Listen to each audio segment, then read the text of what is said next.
আমার সোনার বাংলা আমি তোমায় ভালোবাসি। একটি মুসলিম দেশের জাতীয় সঙ্গীত লিখেছেন একজন হিন্দু। তাহলে যেই সঙ্গীতটা আমাদের জন্য লেখাই হয়নি, যে সঙ্গীতটা লিখেছেন একজন হিন্দু, তিনি কিভাবে মুসলিম সংখ্যাগরিষ্ঠ একটি রাষ্ট্রের প্রতিনিধিত্ব করেন? এটা আমাদের জন্য লজ্জার। আসসালামু আলাইকুম রাহমাতুল্লাহি ওয়া বারাকাতুহু। আমাদের দেশের যে জাতীয় সঙ্গীত রয়েছে, আমার সোনার বাংলা আমি তোমায় ভালোবাসি, এই সঙ্গীতটি আমাদের দেশের তরুণেরা একেবারে সেই ছোট্ট বয়স থেকে প্রত্যেক দিন গেয়ে গেয়ে এই সঙ্গীতটা এমন ভাবে তারা চর্চা করে আসছে যেটা এখন তাদের ইমোশন হয়ে গিয়েছে।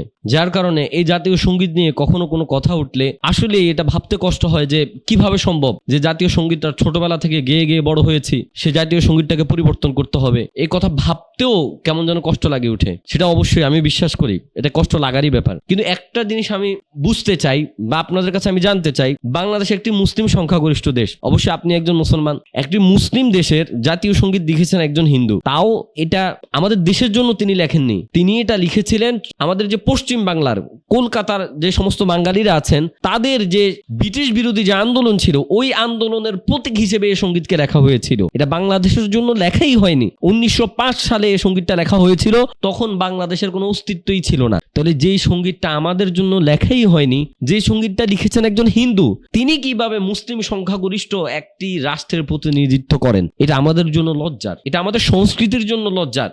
বাংলাদেশ একটি সংস্কৃতি মনা দেশ। এই দেশে হাজার কবি সাহিত্যিক আছেন, এই দেশের পরতে পরতে বিভিন্ন প্রতিভা লুকায়িত আছেন। আমরা চাইলেই যেই কোনো একজন মুসলিম কবি সাহিত্যিকের লেখা রচিত সঙ্গীত আমরা আমাদের জাতীয় সঙ্গীত হিসেবে নির্বাচন করতে পারি। কিন্তু বড় আফসোসের বিষয়, আমরা তা না করে একজন হিন্দু লেখক, যিনি তার লেখার পরতে পরতে হিন্দুত্ববাদকে ছড়িয়ে ছিটিয়ে রেখেছেন, সেই সঙ্গীতটাকে কিভাবে আমরা আমাদের জাতীয় সঙ্গীত হিসেবে মানতে পারি?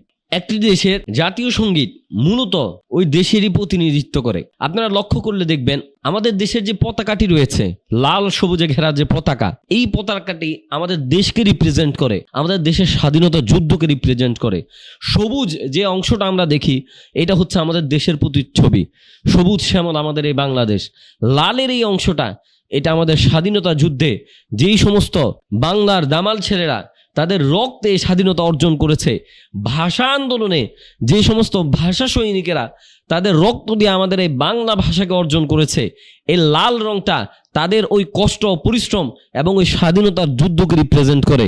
কিন্তু বড় আফসোসের বিষয়, এই জাতীয় সঙ্গীত না আমাদের দেশের সংস্কৃতিকে রিপ্রেজেন্ট করে, না আমাদের দেশের প্রাকৃতিক পরিবেশকে রিপ্রেজেন্ট করে, না আমার দেশের কালচারকে রিপ্রেজেন্ট করে। তাহলে যে জাতীয় সঙ্গীত আমাদের জন্য লেখাই হয়নি, যে জাতীয় সঙ্গীত আমাদেরকে রিপ্রেজেন্ট করে না, যে জাতীয় সঙ্গীতের সাথে মুসলিম সংস্কৃতির ন্যূনতম কোনো সম্পর্ক নেই, যে জাতীয় সঙ্গীতের সাথে আমাদের বাংলার স্বাধীনতার কোনো ন্যূনতম সম্পর্ক নেই, সে সঙ্গীত কিভাবে আমাদের জাতীয় সঙ্গীত হতে পারে? বাংলাদেশে এখন আমরা সংস্কারের কথা বলছি এবং আলহামদুলিল্লাহ বিভিন্ন সংস্কারের কারণে আমরা দৃশ্যমান বাংলাদেশের উন্নতিও দেখতে পাচ্ছি। আমাদের দেশের যিনি প্রধান উপদেষ্টা, নোবেল পুরস্কার প্রাপ্ত তিনি, এবং ইতিমধ্যেই তিনি এই দক্ষিণ এশিয়াতে বড় বড় রাষ্ট্রগুলোকে টেক্কা দিয়ে তিনি তার প্রতিভার স্বাক্ষর রেখেছেন। ভারতের মতো এত বিশাল জনবহুল দেশকেও টেক্কা দিয়ে ডক্টর মোহাম্মদ ইউনুস তিনি তার যোগ্যতার স্বাক্ষর রেখেছেন। ঠিক এমন একটা সময় যখন বাংলাদেশ সব দিক থেকে আমাদের পার্শ্ববর্তী কান্ট্রিগুলোকে ছাড়িয়ে যাচ্ছে, এমন সময়ে ভারতের একজন লেখকের লেখা গান যদি আমরা আমাদের জাতীয় সঙ্গীত হিসেবে নির্বাচন করি, এটা আমাদের জন্য পিছিয়ে পড়ার কারণ বলে আমি মনে করি।